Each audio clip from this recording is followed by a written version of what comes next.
Welcome to Dorking Out. My name is Sonia Mansfield, and joining me is my podcasting sister from another mister and the co-host of Dorking Out and one of my favorite people ever, Margo D. Hello, my friend. Aw, hello, my friend. So we take requests here at Dorking Out, and one of the most requested movies is, strangely, 2003's How to Lose a Guy in 10 Days. Why this is the most requested movie, I don't know. Yes, there's a lot of questions here. Yeah, but I mean, this movie's 18 years old. I don't. For a year, we have been getting requests for this movie, and I'm fascinated. And I think it's because people really like it, right? Oh, yes. So I'm really sorry. Because I think people wanted us to watch it and really like it, and I didn't like it. Well, okay, so let's break down. Okay. Comes out in 2003. There's a lot in the early 2000s, I realize, of romantic comedies, kind of trying to be like the 90s romantic comedies that we, Sleepless in Seattle.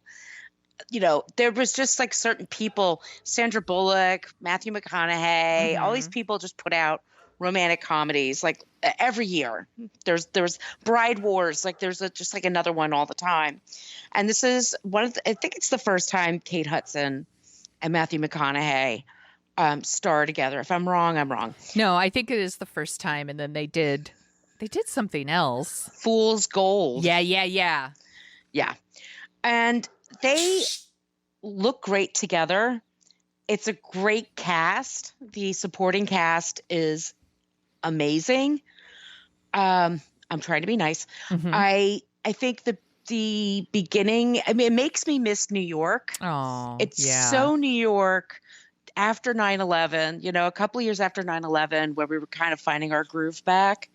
It makes me miss the city. I was working in magazines at the time. It makes me miss magazines and just that whole zippy world. It was really fun. They filmed it at my old work location. Shut up. I didn't know that. At Condé Nast, when they were doing that thing where they had their coffees and they had their IDs and they had to put it on the thing and they could walk through and go to the elevators. I did that every day for years. Oh my gosh. That's where I worked at Condé Nast. So I miss that.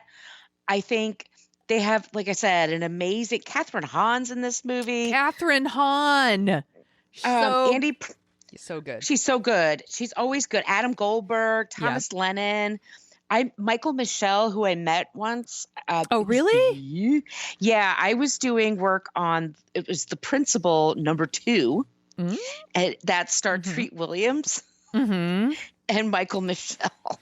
She was on one of my all-time favorite TV shows, Homicide: Life on the Street. She was great too. Yeah, and she's great. She's always really good. And Annie Parise, so she plays Jeannie. She was on Law and Order. Oh yeah, and okay. She was a DA, and then spoiler, she didn't like doing it. So here comes the cop car. Yeah, spoiler coming for you. She wound up in the trunk of a car. Ooh. Like the mob got her. Yeah. There's some really good. Bebe Neuwirth is in this thing. Like she's awesome. Celia Weston, always good. Robert Klein, always good. They're always watchable. It's got a great cast. It has an absurd plot, but that's what we're there for. Sure. We're not, you don't try too hard with it. You're like, okay, he's an advertising guy. She is a magazine writer. Total movie jobs, by the way. Movie jobs where you make like six figures because they can afford beautiful apartments. Beautiful apartments, great clothes, never wear the same thing twice. They get like, what, they're going to go see the Knicks, it's going to be like second row. They're going to see Celine Dion front row. I mean, all this is expensive to do.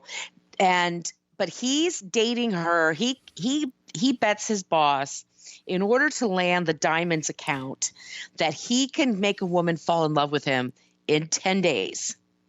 And she is writing a magazine article how she can drive a guy so crazy that even though and she doesn't say this, but Yeah. that we're all understanding. Kate Hudson is so gorgeous, Right. that any guy would put up with her for 10 days. You would have to be a lunatic. Yes. And so she's really doing all the things she says that women do that are wrong, that chase men away. And to prove it, that's the whole premise.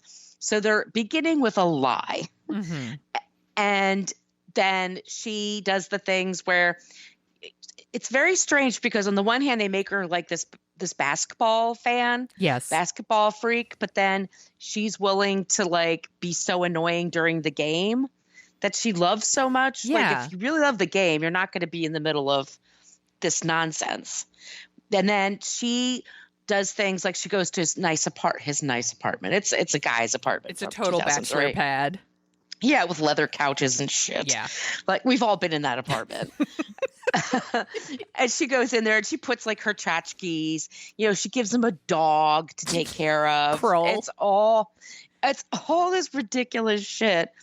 And then they have an argument. She's wearing Winston jewels, or she's wearing some really nice jewelry. She looks beautiful in everything. She's adorable in this movie, everybody. Everybody drink. She and Catherine Hahn are adorable. They're always great. They have an arc. It's so like fill in the paint by numbers. And then she meets his family. Turns out he never brings anybody over. He's such a bachelor that he doesn't want any kind of attachments. The one time he brings a chick over, she's of course perfect. I have so many thoughts and feelings about this movie, but I'm going to jump right in with the family here. He's dating her for a bet. He never brings anyone home. Right. He brings his fucking bet to his parents' house. Like, well, also, are they from the South or are they from Staten Island? I don't know. You Their tell me. accents are all over and then by the way, he never ever, he's like what, 30, 35? Yeah. Somewhere in that range. Never brought a woman over, but when he does, it's because he wants to win a bet. Yeah. And it's like this big account. Here's the I'm going to back up a little bit. I think the Matthew McConaughey character, first of all, I think they're both assholes. Yes. They're both assholes. I think he's an asshole. Like, his whole thing is that he wants to like have an account that's like this diamond account that Robert Klein is going to give to Michael Michelle and Shalom Harlow, who's so beautiful. So beautiful. But he thinks he deserves the account. Even though he does beer and motorcycles. Yeah. So then he wants the luxury account. He bullies his way into a meeting, like their meeting, makes a pitch for himself to be the lead on this account, and then like sets up this bet that somehow like it's just stupid. And I'm like, he's such an asshole. Like, it's hard for me to root for a guy who's trying to fuck over two women because he feels like he deserves it. Like, he doesn't get enough in life. Exactly. But he just wants it. So when he wants it, and then when someone tells him no, he has to throw it. He deserves it because he wants it. And then she is like, we have so many of these movies where it's like, I'm the journalist that wants to be a serious reporter, but I have to write this story. And, we get it in like, I mean, even like Just One of the Guys, which we did an episode on, is this exact same plot. But I'm fascinated that she writes this whole like political piece and then is disappointed that basically Cosmopolitan magazine won't run it. And it's like, girl, just freelance that shit. Why are you under a nom de plume? Why are you trying to fit a like square peg in a round hole? Like, this magazine would never run that article. It's not that kind of magazine. No, you're not writing for Salon. You're not writing for, The Atlantic. Yeah. It's a women's consumer shopping, makeup, relationship magazine in 2003. Yeah. You're making good money. And just if you want to write more serious, and it's the whole thing. I went to Columbia, but like everybody I went to worked with the magazines went to great schools. Yeah, it's true. But you know what? No one wants to read that shit all the time. They want to read the fun stuff. I mean, magazines are entertainment. By the way, I'm not shitting on those magazines. I love those. Great. I love those magazines. I love them. I loved working in magazines. I loved it so much. I would take home a stack of magazines and read magazines on, in my free time. Yeah. It was so much fun. It's escapism, and she should have, and that's what her job is. And it's like, it's one column a month? Like, how many words is that? Oh my God. It's just, what a fucking cushy ass job. No shit. And she's invited to all the things and gets freebies and all that shit. Like, how many? It's like 3,000 words, if that. Yeah, I mean, what is she really? Maybe. And and like you said, just freelance that shit. Or, So then she write it out and write a book. So Catherine Hahn's character like makes all the wrong choices when she's like dating guys. So then Kate Hudson decides to like kind of show that you can do it's like a how not to, basically. Right. Like, I'm going to do all these shitty things to this guy and drive him away, and I'm going to do it all in 10 days. I will say the most truthful line in the entire movie, I believe, is said by Shalom Harlow, where she says, "This sounds needlessly vicious." Yeah. Like, the whole like how to lose a guy in 10 days is super shitty. Both their bets are super shitty, and I was thinking how much I would like this movie if it was about Catherine Hahn and Adam Goldberg falling in love. Okay. And I don't know if you checked the trivia on IMDb like I did. I didn't. But okay. Well, here you go. Yeah. The master of what's the word I'm thinking of when God damn it. Improv. Yeah. The master of improv. Kate Hudson. So just give her a scene. She'll figure out the best thing to do for those scenes. Because they're like, all these scenes were just Kate Hudson improvising. I'm like, you have Adam Goldberg, Thomas Lennon, Catherine Hahn. You have them improvise. Yeah. They're funny fucking people. They will come up with something unusual. Kate Hudson's thing was like, I came in and I kissed him all over his face and he didn't expect that. Like, that'll show him. What? They're like, she threw the vegetables on the poker table and they were all shocked. What? Like, oh my God. That made me crazy because it always makes me crazy when you have really good people and they have nothing to do. Exactly. I don't blame the actor. They got bills to pay. What is like Thomas Lennon? I'm like, I don't even understand what he's doing in this movie. Like, you have Thomas Lennon. He's so funny. He can just smile and you're cracking up. Yeah. He's one of the Reno 51. Reno 911. Yeah. And the state. I've seen him on the street a few times. He just looks funny. I mean, not weird. I mean, just like amusing. Like, he's fun to be with. Yeah. Adam Goldberg is hilarious. He is. Catherine Hahn can do anything. She can. National treasure, Catherine Hahn. Yeah. Yeah. It would almost be better if like they were the people really doing the thing and then Kate Hudson and Matthew McConaughey were like side characters, but then they fell in love or something. Like that would have been because like at the end, like they really can't be together. Everything's based on a lie. Yeah. That's the thing. That's why I'm like, well, even the love story doesn't, because I realize it's a rom-com. I realize it's super contrived. And I don't even have an issue with the like, he made a bet and she's writing an article. I'm fine with that. It could be like a really fun, like, all's like, I mean, she says it, all's fair in love and war or whatever. Like, but right.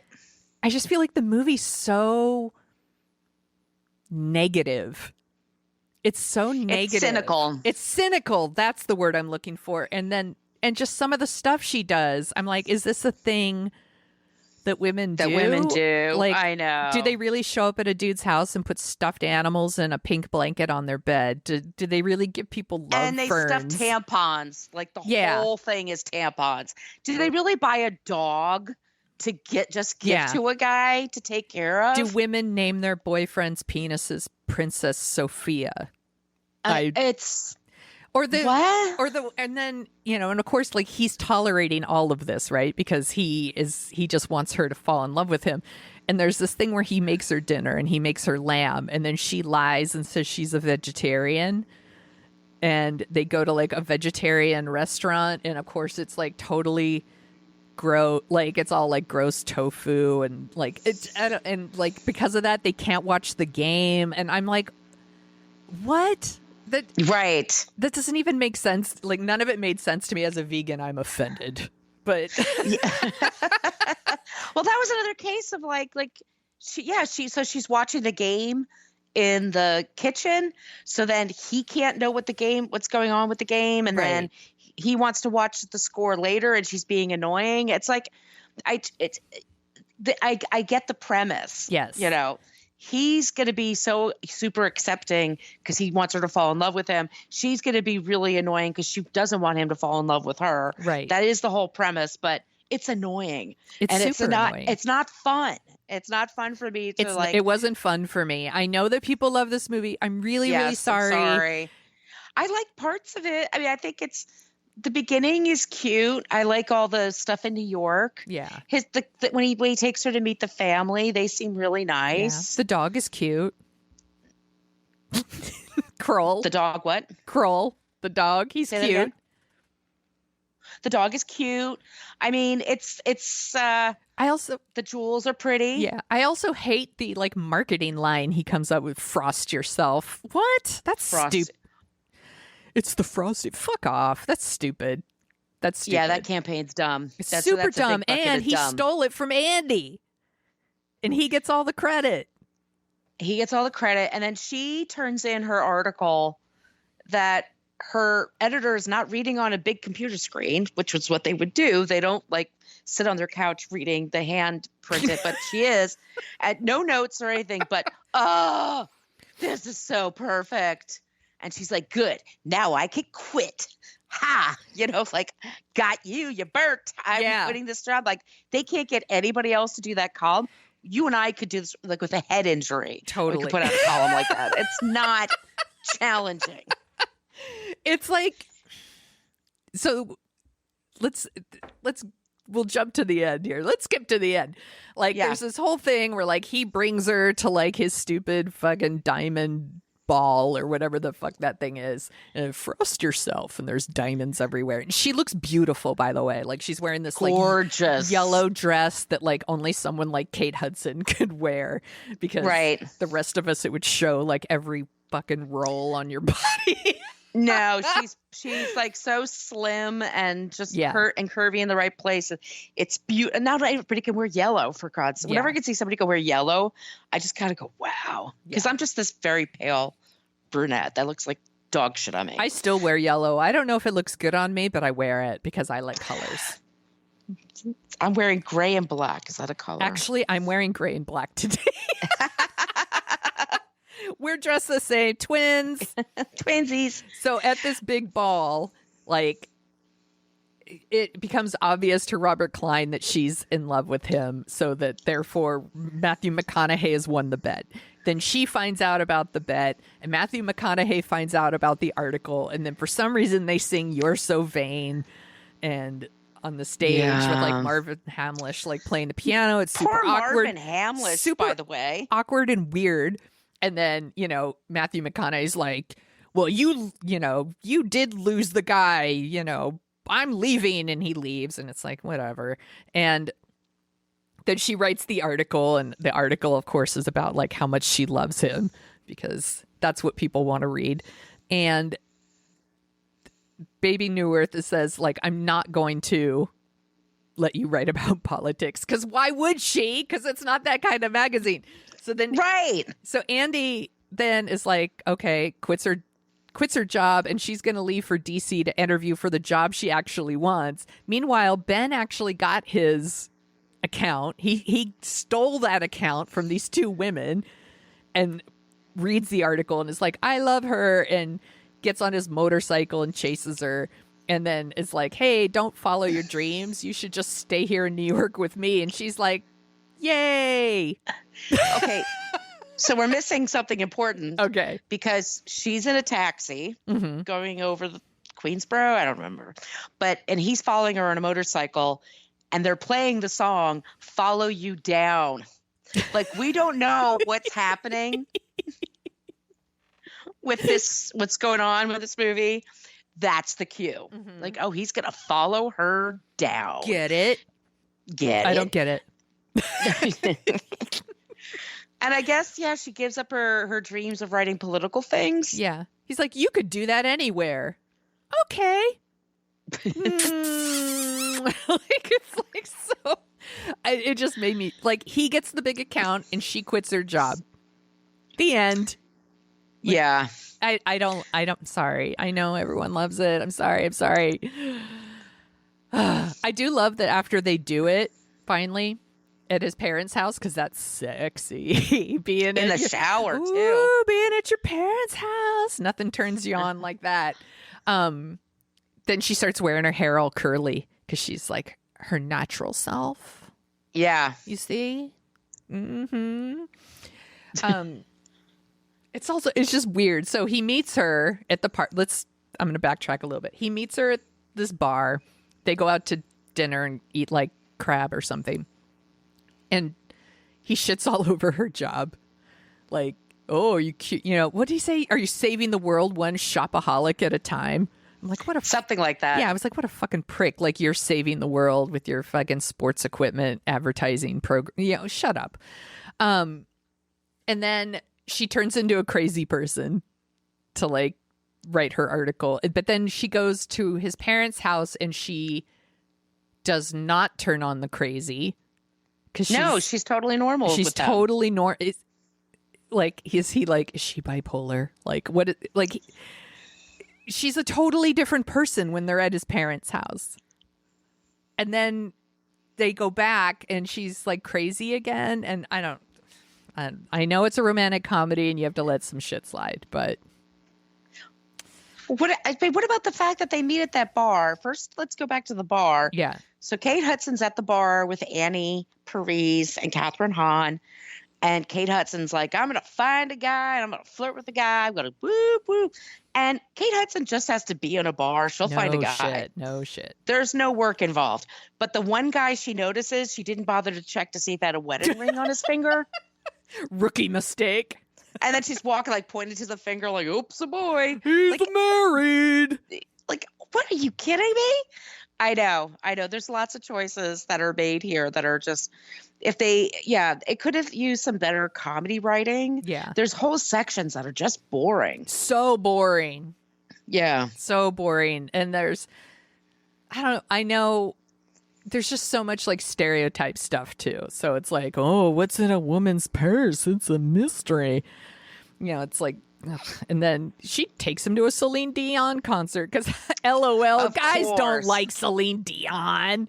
Not straight guys, Sonia. Yeah, and then she takes him to a chick flick marathon, and you know it's a chick flick marathon because the billboard says chick flick marathon.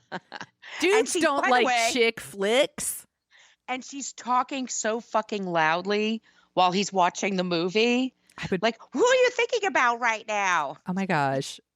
That guy was right. That guy should have punched her in the face, not Matthew McConaughey. Exactly. And that was another one of Kate Hudson's brilliant ideas. Like, I'm going to just start talking loudly in the movie. Like, there's one thing to ruin his good time. To ruin everybody around you is bullshit. Yeah. See, that's one of the worst things she does in this movie. Talking during the movie. Fuck her. That guy should have punched her. He should have punched her instead. Totally. But yeah, I mean, there's just all these situations where it's like no normal humans would put up with this. Mm-mm. They're very appealing. They are. I like seeing them together. They're very beautiful people. Gorgeous. They're movie stars. They're beautiful These are people. movie stars. They're beautiful people. Go to our What a Creep episode about Marilyn Manson for that. But yeah, that's all I got. I was just like, yeah, the soundtrack is very 2003. The singing, Marvin Hamlish, you give Marvin Hamlish in your movie and then treat him like he's a joke, like he's Marvin Hamlish, for God's sake. Yeah, he didn't even get to do anything. No, he just reacted to like what was happening. Yeah, it's all the stuff. She brings the CDs over and it's all like Fiona and blah blah blah. Like it just all this, it's all the stereotyping and stuff. And look, it's 18 years ago. Jesus Christ, I can't believe it's been that long. Oh my gosh, it makes me feel old. It makes me feel incredibly old, but I mean, they got a lot of New York, right? Yeah. I know I keep saying I'm sorry. I know that people super love it, and I think they really wanted us to love it too, and I'm sorry to disappoint them. And my thing is just let us know what you like about this movie on Twitter. The thing. Like, I think I understand. It could be that people like it, but they know it's not good. Which is totally fine. Totally, I get. Like, I definitely have those movies that I'm like, look, we did a whole episode about just one of the guys. Yeah. That I objectively know you'd be like, that's not a good movie. I fucking love that movie. I would watch it again right now. Like, I love it. I love Overboard. I know why it's wrong to love Overboard. I don't give a shit. I love Overboard. It's just too ingrained in my mind that I'm not objective about it. Like, it's just, I like it too much. Yeah. This movie I'd never seen before. I'd seen scenes of it because it's been on TV a lot too. Yeah, I had never seen it before this watch. Never. Not. I'd seen like clips maybe. Yeah. But that's it. But yeah, I find it utterly annoying and then forgettable. Yeah. I don't imagine I'll be thinking about this movie a couple days from now. Mm-mm. I'm trying to think if there was anything else in my notes about this movie. I love that you take notes. I literally write nothing down. I always just jot shit down. Like, it says in here, Andy is on her way to DC for a job interview, and Ben is like, don't follow your dreams, just stay here with me. And she's like, okay. That's what my notes say. Explanation point. Oh, I wrote down some of the other romantic comedies from 2003. Would you like to hear those? Yes, please. Okay. Just Married. Who's in that? All these names are generic as fuck, so I wrote down who stars in them too. Brittany Murphy and Ashton Kutcher. Aw. Yeah. Brittany Murphy. I think they were dating at the time. I think you're right.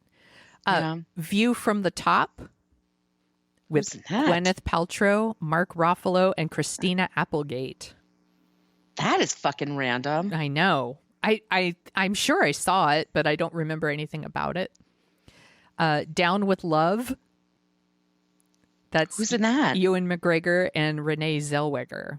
Oh, do you remember that one? That movie. It's like a 60s Doris Day type movie. Yeah. Another Kate Hudson movie here. Alex and Emma. Kate Hudson and Luke Wilson.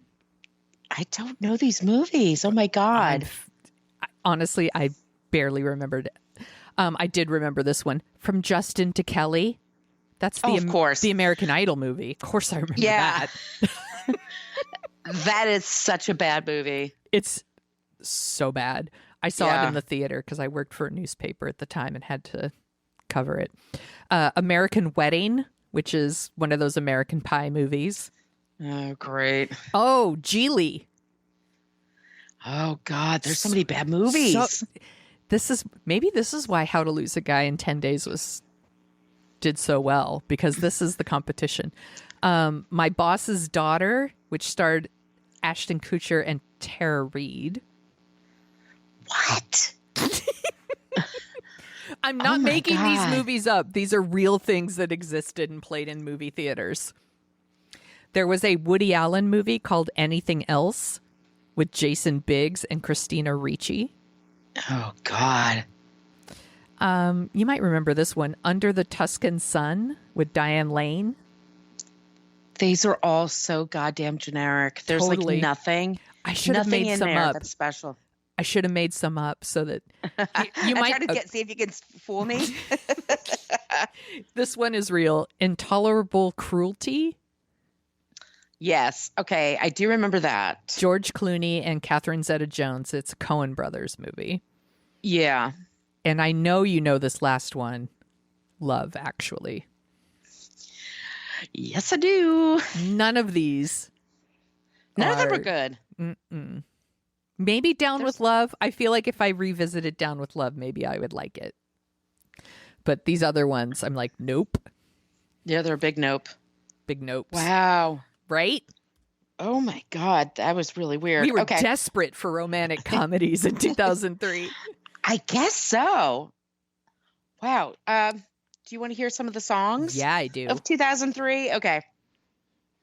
Fountains of Wayne, Stacy's Mom. That's a catchy song. It's catchy as fuck. She's got it going one of my on. favorites. Yes, she does. Kelly Clarkson, Miss Independent. I love that song. That's a jam. Jet, Are You Gonna Be My Girl? That's a good song too. Good song. Mm-hmm. Do you remember this? Evanescence, Bring Me to Life. You couldn't get away from that song on the radio. My God, they played it everywhere. I love this song. Christina Aguilera, Beautiful. Oh, that's a good one. Such a good song. I love Christina Aguilera songs. They're great. Me too. And Audio Slave, Like a Stone. Ooh, that's a good one too. That's a jam. 2003.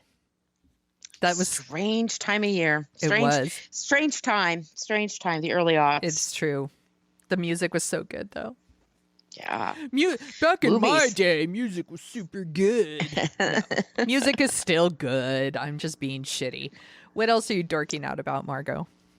So I saw something over the weekend, and in the States, it's on Netflix, and I think in the UK, it's on Amazon, and it's Rosamund Pike, and it's a movie called I Care a Lot. Oh, I don't know this. You don't know about this? Mm-mm. Okay. It's about a woman and her super hot girlfriend. They have a business where they take care of people that are in old folks' homes. And there's lots of treachery going on here. They are taking over people's lives, like they're controlling their finances and things like that. And they get a person that supposedly has no ties. They have no kids, no family, nothing. And they're just kind of sort of starting to lose their mind. They're, to dementia. And it turns out that person is far more complicated than they realize. And it has Peter Dinklage as a bad guy. Yeah. And Rosamund Pike is evil as shit. And she and Peter Dinklage, basically, they're at war with one another through this movie. And then it lands in places you don't expect it to. And she is such an evil badass, like Gone Girl times 1,000. I still have not seen Gone Girl. You should see we should do Gone Girl. We should do Gone Girl. I read the book. Yeah, let's do that. Let's do Gone Girl. All right, I'm writing it down. Write that shit down. Yeah, we're going to do that. I'll email that shit to myself. Email that shit. Okay. So anyway, it's called I Care a Lot. Okay. It says a lot about, it terrified the shit out of me. Like, who's going to take care of me? I'm not rich. The person that they're getting is rich. But it's just, I don't want to say too much more because I want to leave you with the suspense.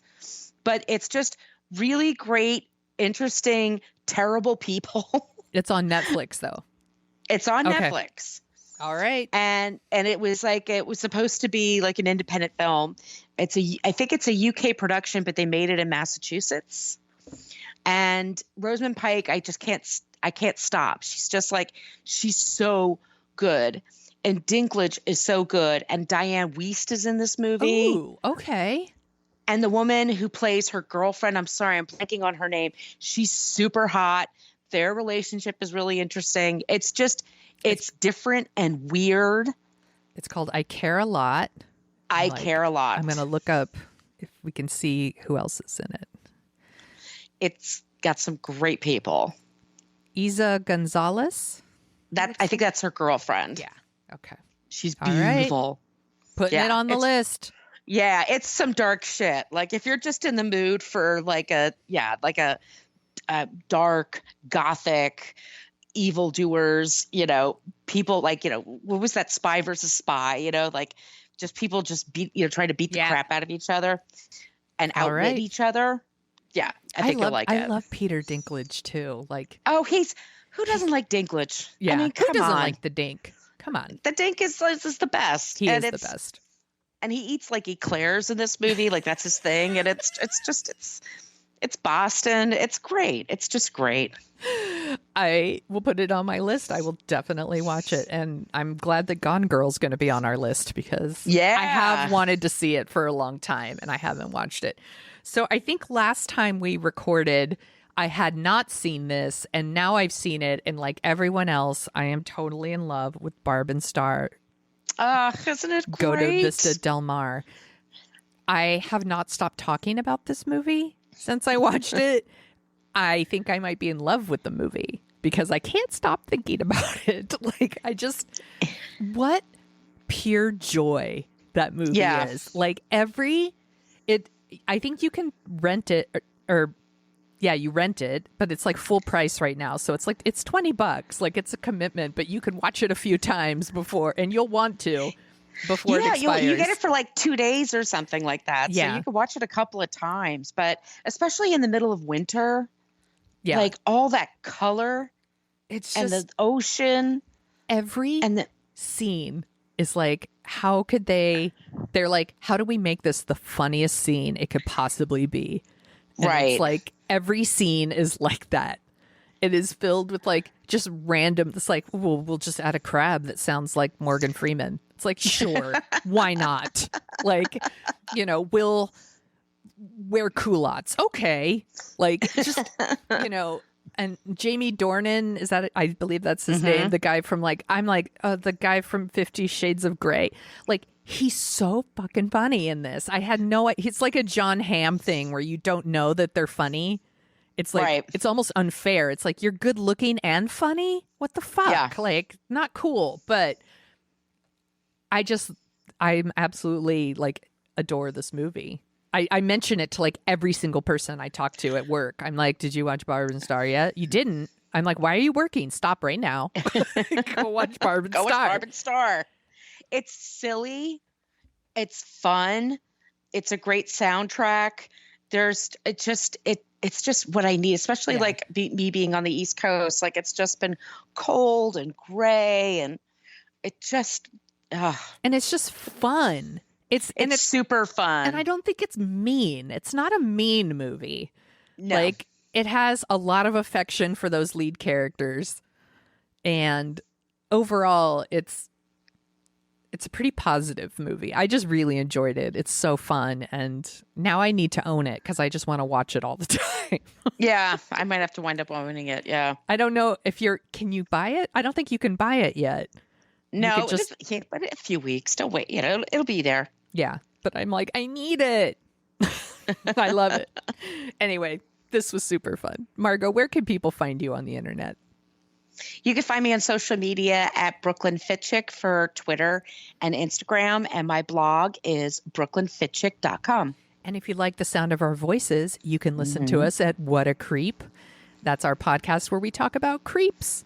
And then we end every episode with someone who's not a creep so that you don't think the whole world is a dumpster fire. And we're having so much fun. And we have a private Facebook group that you could go to What a Creep on podcast on Facebook.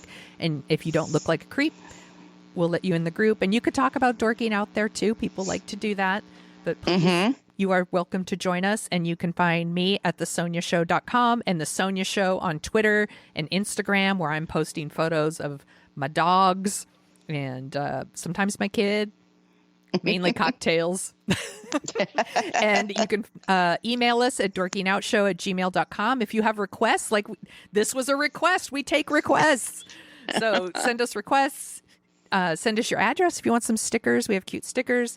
If you want to go to Apple Podcasts and give us a review, that would be an amazing thing you could do to help the show, especially if it's 5 stars. If it's less, you could just keep that shit to yourself. It's fine. You don't need to, you don't need to do a review. And you can also find us at Dorking Out Show on Twitter and sometimes Facebook. This was so fun. I am so glad that we did talk about this. I know people are probably really disappointed, but it was fun to talk about. So thanks, Margo. Now go frost yourself.